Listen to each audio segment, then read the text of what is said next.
Welcome back to another episode of Witticism. I'm Haley. And I'm Jake, bringing you the news that matters most around the globe. The National Weather Service for Pennsylvania released a warning to all owners of small dogs, given that winds were supposed to reach up to 50 miles per hour. Residents were told to hold on to your pooch. Finally, nature does us a solid. I plan to watch from my window and listen to the Wizard of Oz soundtrack as I watch those annoying yappy dogs be blown away. Schools in Arkansas are struggling to improve their reading skills, so one state legislator is proposing a new idea: no more lunch. He believes cutting lunch funding from schools will help them to improve not only their literacy levels, but also their PE requirements. I'm sure the parents are gonna love this. What should you do if you can't find money for gas? Well, offer people some exotic meats you have in your vehicle in exchange for gas, of course. That's what the meat man is known for doing. He may be broke, but he has the meat. Not what you were thinking though, sicko.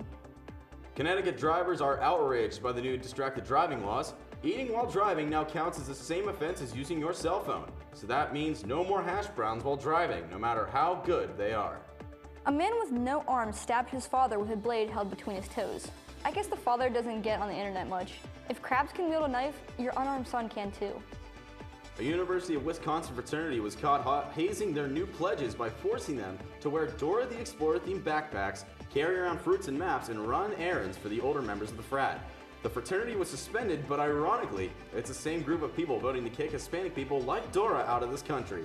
Sorry, Austin, but you can go cry into your Make America Great Again apparel while you run your own errands. Fraternity gets suspended. A UK woman recently called the police to report that she spent over $200 on coke and received brown sugar instead. The officer replied, "What, you think I know how to use $200 worth of brown sugar?" During a recent performance, T-Pain walked off stage due to the heckling of some rowdy Jewish youths. It's okay, T-Pain. Bar mitzvahs are tough crowds. A woman of Georgia has been arrested after jumping the counter at McDonald's after waiting too long for her apple pie. As she hopped the counter, she screamed, "I'm gonna steal all the apple pies that this place has." The pie totals at $1.06 and takes 10 minutes to cook. But if she wants a frozen pie, then by all means, take it, girl. You know what they say, beauty is in the pie of the beholder. Last week, police in Tucson, Arizona were seen investigating a strange white powdery substance found all over the city. They filmed a humorous video and posted it on Twitter showing an officer examining a snowman and taking samples as evidence. Then they later got a call telling them the substance was frozen water, aka snow. Women and men are always looking for the most seductive perfume. The newest sample? Body fluids. One woman used her own vaginal fluids as perfume to see if she could seduce men with her natural scent. Surprise, it didn't work. Join us next time when she fashions earrings out of her own toenail clippings. The billionaire CEO of Omega Diamonds, a worldwide diamond trading business, died yesterday due to his complications in his pineal enlargement surgery. It just goes to show that money can't really buy you everything. So take it from me and be happy with your body, even if you come up short. A Wisconsin judge has been reported using God to declare if people are guilty or innocent. Judge Miller says that God speaks into his ear during trials, telling him what to do. 17 reports have already been filed against the judge because apparently people don't like it when religion and law mix. Geez, who knew? UK government is taking initiative towards unwanted dick pics by putting laws in place that will make cyber flashing a criminal charge. And just like that, the UK is outshining us once again, one dick pic at a time. The new viral challenge of cheesing is taking the internet by storm for some odd reason. Parents are taking slices of cheese and throwing it at their baby's face so it sticks. I have no idea what the goal is, but it always just ends up with cheese on a baby's face. Not exactly the place I like my cheese. A quartet of Canadian wolves have been transferred to a Michigan state park last week. The wolves are meant to improve on the dwindling population of wolves in the area and help with the abundance of moose. They're also said to smell of maple, wear gorgeous flannel, and have great health insurance coverage for the pack. The release of an article has the world rejoicing on Bill Nye's bisexuality. In the article, Bill says if sexuality was measured by straight on one end and gay on the other end, he'd be right in the middle. While I'm not quite sure what Bill's type is, I imagine him with a Mr. Rogers type. And that's all the time we have tonight. I'm Haley. And I'm Jake. Have a great St. Patrick's Day, Indiana. Welcome back to Witticism's Word of the Day, your primary source for today's most important words. Today's word of the day is trashed, adjective, a euphemism for being extremely drunk, also known as wasted, smashed, sloshed, hammered, wrecked, and plastered. Thanks for tuning in.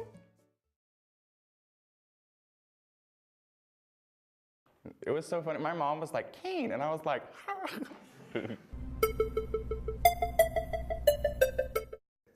Absolutely. I remember sitting in my history class back in high school, learning about the fine ropes about St. Patty's Day. I'm going to stop talking like that now, but St. Patrick's Day, it was founded around 1926 back in Finland by an Irishman by the name of last name Oris, or Oris, first name Cleet, full name Cleet Oris. You know, he picked up a shot glass one day. It was full of gin and whiskey. Decided to down the entire thing, saw Four Loko next to it, and next thing you know, he was off his rocker. He lost his lucky charms in the process. Therefore, started a tradition that carries over today, where you just get drunk for no reason because green and four-leaf clovers. I mean, I know it's a day, but no, I don't know the origin. What I do know is, I mean... Honestly, St. Patrick's Day is one of those holidays that we all celebrate, and I'm not 100% sure what it is. I just imagine it's about a little guy, and I keep thinking it's Saint Nick, but then I keep thinking that's, you know, Santa. So I think I'm a little twisted, but I think his name might have been Clevis. Listen, I'm not even fucking, I swear. Like, see something. Like, it doesn't help. I don't fucking know. I don't know what it's about. Not Saint Nick. But I imagine something bad happened, and so now all the Irish drink to celebrate, and being Americans, we stole a tradition, and now we call it a custom. And I'm a fan, because I like the color green, I look okay in it. I don't know anything about St. Patrick's Day aside from the Disney Channel original movie, The Luck of the Irish. And really all I gained out of that movie was that leprechauns are real and that it's really easy to do an Irish jig. But they never actually told you the full aspect of, you know, what St. Patrick's Day is aside from gold coins and four-leaf clovers, and apparently most Irish people are bedheads. But they don't really tell you exactly why it is that we even do this, aside from let's wear green and drink a crap ton and then puke all over everybody and regret our decisions in the morning. It's always a great time. It's probably some sort of Catholic holiday. I don't know, because saints, Irish people, etc. My first one. St. Patrick's Day. It is the patron day for St. Patrick. It's a Catholic religious day, mostly because St. Patrick was enslaved or put into prison or something, and he chose the shamrock to represent the sign of the cross, and yeah, that stuff. And we celebrate it by drinking because who knows? It's an Irish thing? Well, IU patties, this is kind of stupid. It doesn't pertain to like anything and shouldn't really exist. But people still do it, so I still sit at home. I mean, my experiences with IUP that I've done, I mean, I was at a one party where it got taken over by helicopters, so I knew about that one. Well, I've been on this campus for running on 2 years now, and I've only had one IU Patties under my belt. I didn't go out drinking because I was a good little lad back then, but if I had to recap my entire experience, it was the Friday where everything got started. I was dating this girl at the time. She texted me in a drunken rage, started yelling at me for some reason. So I had a panic attack and I drove home and I burst in the door. My parents asked me, "What are you doing home?" I said, "It got real." So before IU Patties last year, I actually got so drunk I decided to drive for some milk, and it resulted in me getting, I think, what they call a DUI. The only interesting IU patties that I've truly had so far, though, as someone who went out and enjoyed like the true experience, was when I still effed with Four Locos. And it was right when those gold ones came out, so I felt like pretty bougie, like, ooh, they're gold. And there was also more alcohol on them, like 14 versus 12%. Ooh. But little sophomore Kane was like, and And so I got 3, and unbeknownst to me, like, I shouldn't have drank all 3, because I drank the first one and I was like, you're gonna drink all 3. And I'm a very committed person when I put myself to something. So then I drank the second one, but then I threw up. But then I was like, you just threw up all the 4 Loko. So I drank the third one, and then I went out. That was my pre-game, by the way. I didn't make it out that long, if you were wondering. My life story is pre-gaming too hard because I'm like, I want to be so drunk. And then it's like 9:30, like my pants are on my ankles, and I'm like throwing up, trying to shove bread in my mouth, and it's just never cute. But I got some good stories. I mean, I think one year I was sick, so I just didn't leave in general because I felt like garbage, except I would have to leave at least once a day to get some sort of food. And that was always when I had some really weird people flirting with me, usually in the dorm hallways, so it's not like I went even very far off campus. One time someone just started talking to me and he listed like 3 things about himself, and I forget what they were now, and I didn't realize he was talking to me at first. Let's see, what another part is that? I mean, I came back on Sunday because it was kind of boring because I did go home, but Sunday I came back around midday. People were still, you know, getting drunk or doing the walk of shame at 3 in the afternoon. That's always a good thing to see, is you're unpacking your car and you're seeing people with half-torn clothing, hickeys all over their chest, off of drunken rage, some people off to the side just throwing up their intestines, and you're like, you know, I'm proud to go to the school. I really am. You know, just so many good things, the good education system, a great athletics program, and how drunk students can get in a 3-day time span and not die. Yeah, so I've just mostly seen a lot of drunk people running around, and like they say, there's helicopters overhead, and they also have horses, you know, policemen on horses, which when I first got here, they said you can't pet the horses, and I've actually grown up in an area where I've seen police horses, and I'm like, of course you don't pet the police horses. What idiots are doing that? But apparently a lot of them are.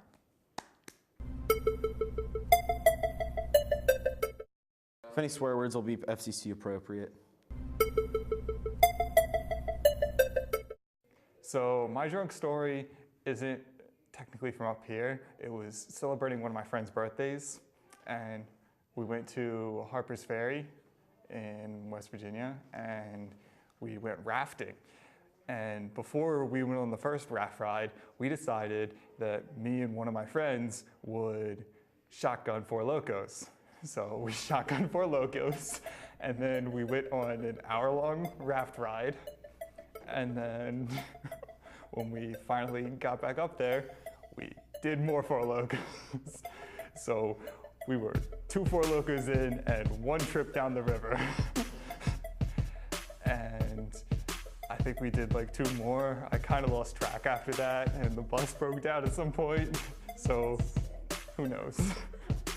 Yeah, when I was a freshman at IUP, the first time I ever got drunk here was at this kid's apartment, and I hope he's doing good. Don't know where he is in life. But it was like a bunch of friends, super cool, but I got really sick, of course, you heard. And I was thrown up in the toilet, but I was so tired.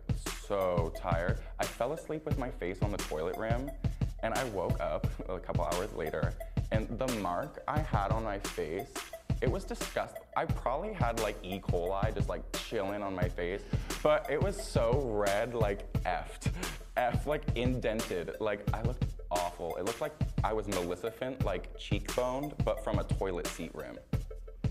Classy. If you can't feel anything in your body, that means you're doing it right, my friends. I can recall a few times where I was out in the past few weeks, actually,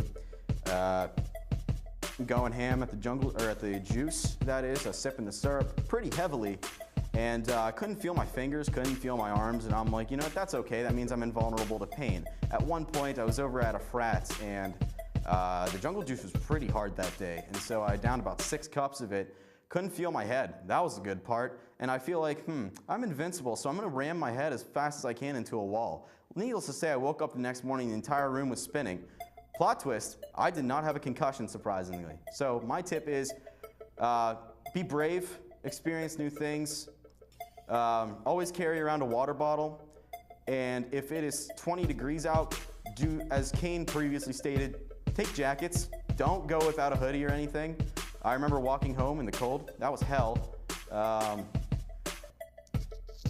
See, another tip and trick, go with a buddy. Keep the buddy system intact, because if you stay somewhere unattended, chances are you're gonna be walking home with someone you do not want to wake up to the next morning. I'm just gonna leave it there.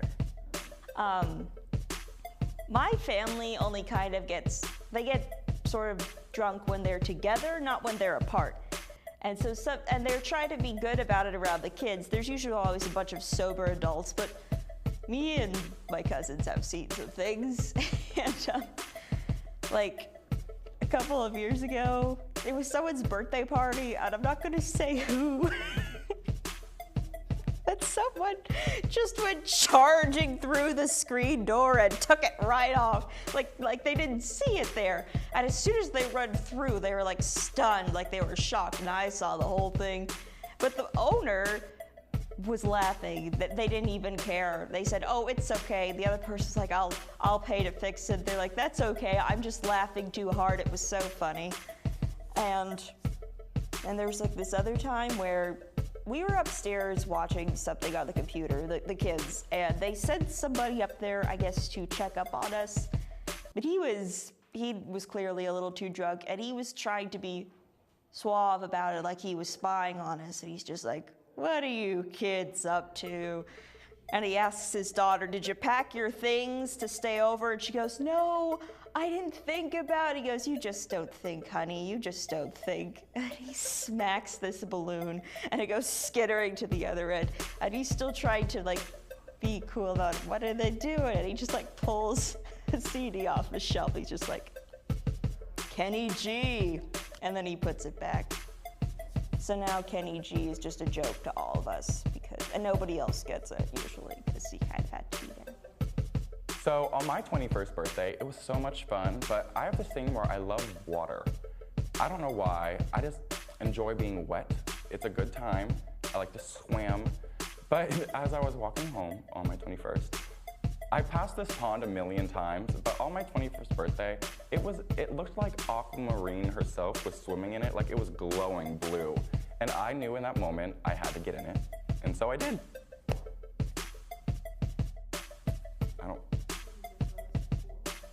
No, it's a pond.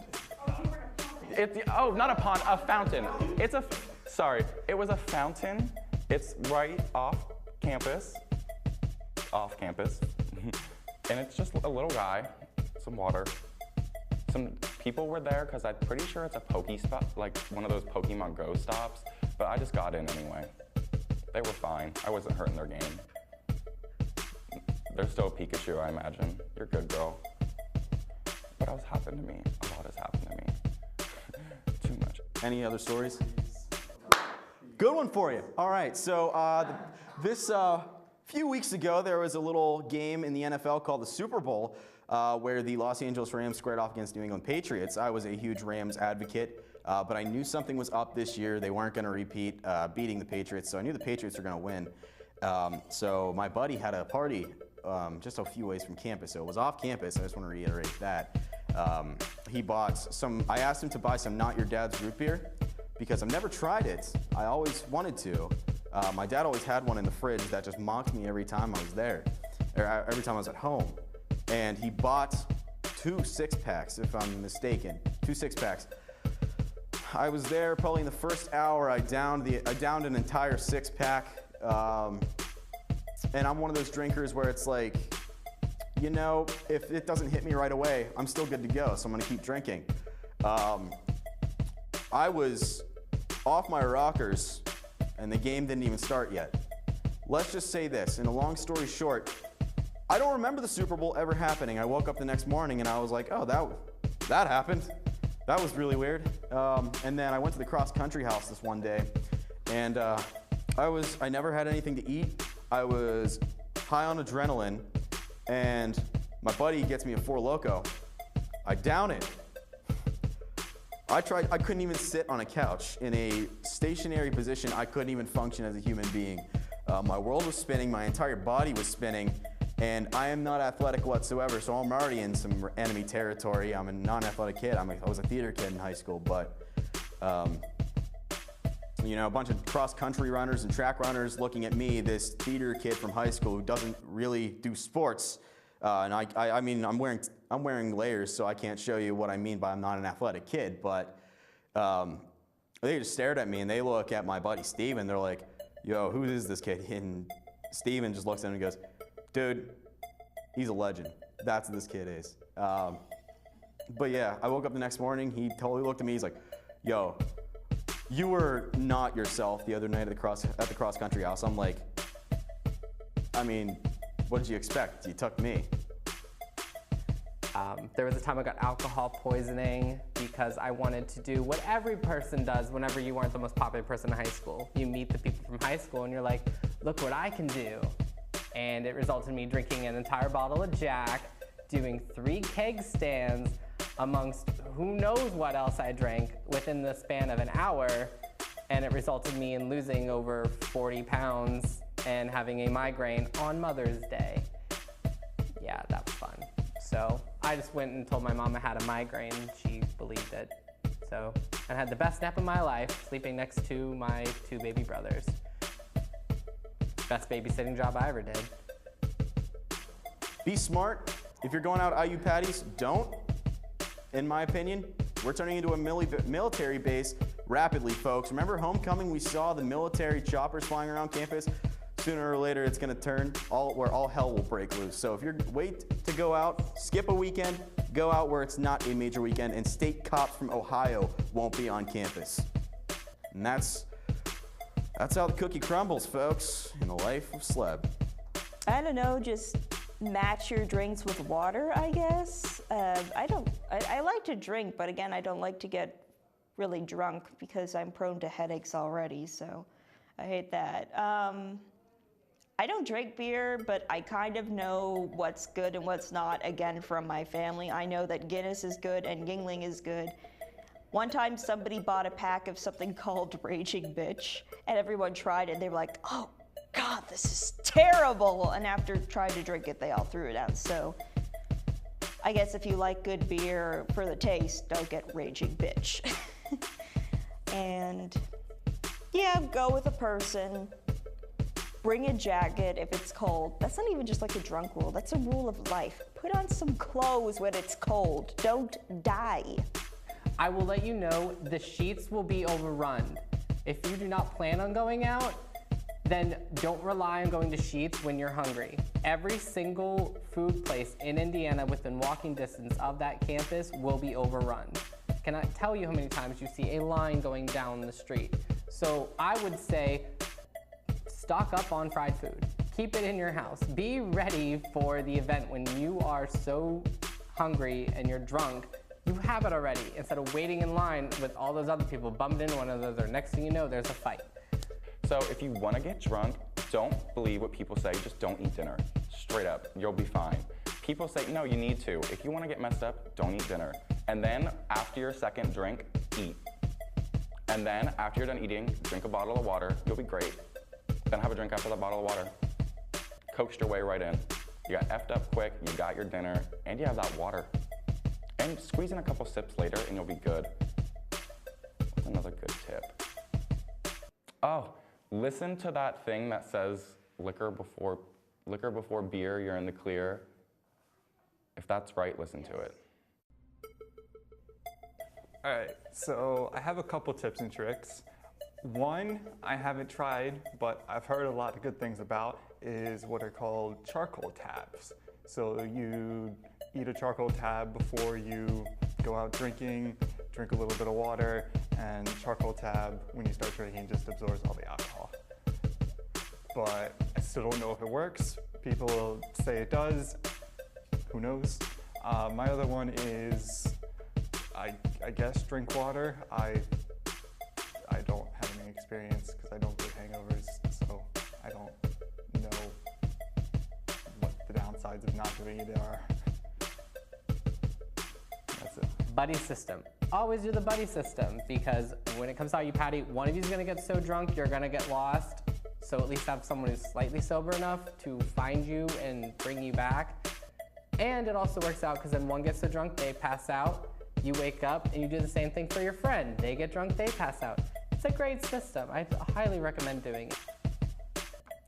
One more tip, if you're going out and it's relatively cold, have at least 2 to 3 jackets in your wardrobe that you call a frat jacket.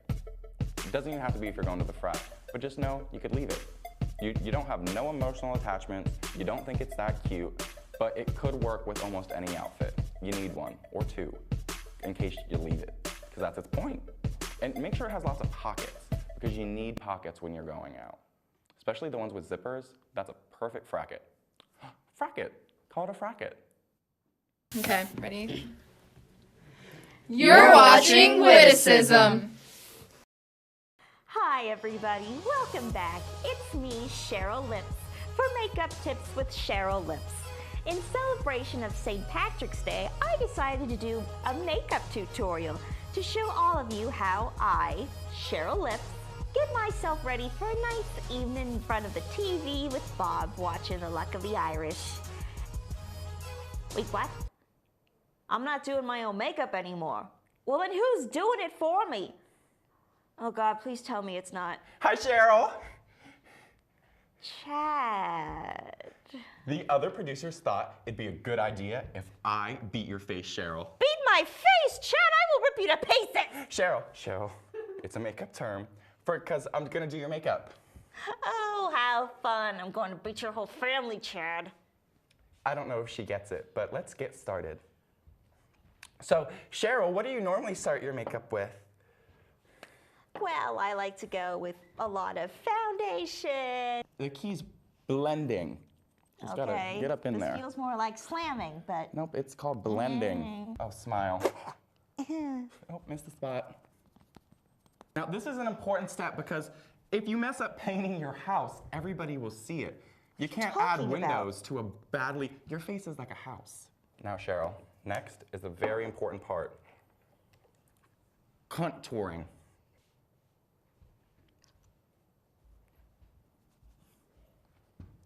Oh, Cheryl. How long has it been since you and Bob last? Don't ask questions. Let's do Cheryl's brows next. It's gonna look, oh, Cheryl, you look great.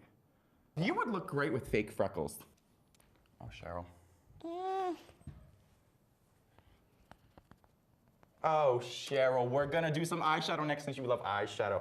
Oh, one swipe. That's why we use this brush. Oh, Cheryl, one swipe. Look at that. You can't have something on the top and not on the bottom. Okay.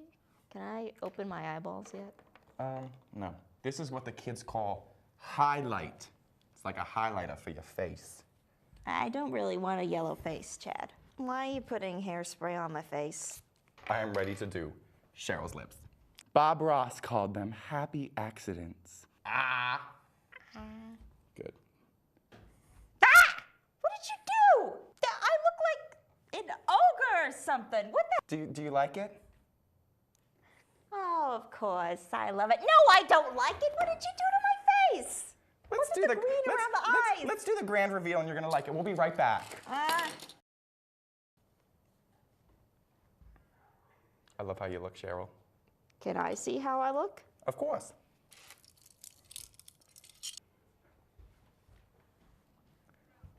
Oh my God.